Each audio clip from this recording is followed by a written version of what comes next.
One day, Thomas was at the quayside of a small village. Fish were being loaded into his cars. The work took a long time. The fishermen were using old equipment, and Thomas was worried. "I'm going to be late for Henry at the docks. He won't like this. Please hurry up." Thomas was rudely interrupted.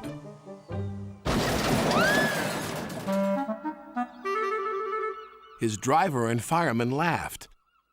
"Phew," sniffed Thomas. "What a pong!" He was glad when they were speeding along the beautiful coastal run. Then they saw a man waving a red flag. "What's the matter now?" "High tides are damaging the track," reported the man. "I've marked the spot." "We'll go and inspect," said the driver.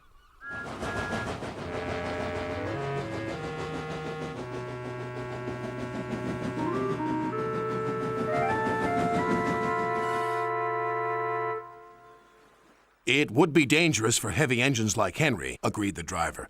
"But for Thomas, it's safe enough." The guard left a red oil lamp by the damaged track to warn engines. "When we get to the docks, I'll tell them to close the line."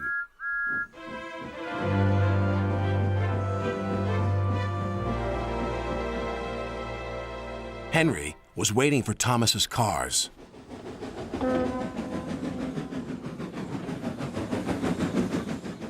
Pah!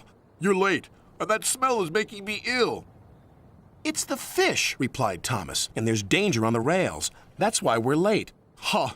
You're the only danger on the rails, Thomas. Now stop wasting time and get your cars hitched to my train. Thomas's driver and fireman were in the yardmaster's office when they heard Henry's whistle.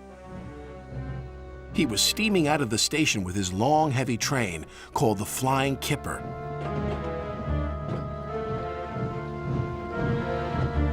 "What route is Henry taking tonight?" asked the driver.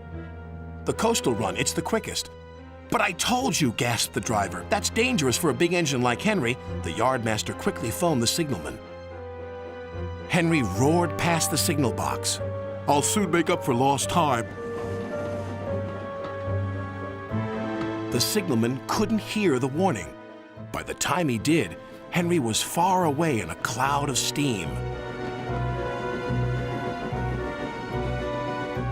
But when Henry reached the coastal track, his hopes for a fast run were dashed.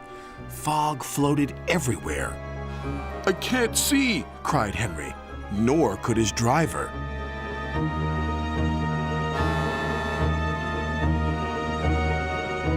And when he could, it was too late.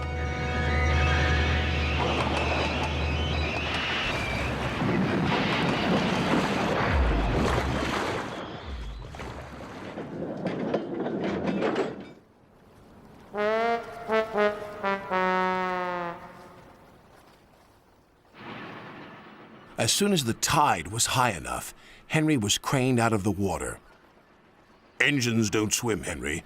You were meant to deliver fish, not swim with them. You should know that by now. Yes, sir.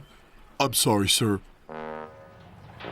When Henry arrived at the docks, Cranky the Crane looked down on him.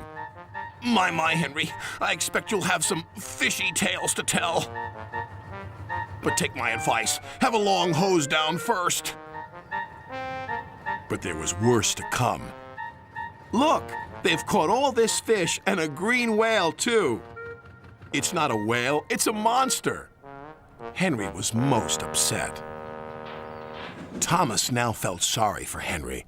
Come on, your driver says it's time for a nice washdown.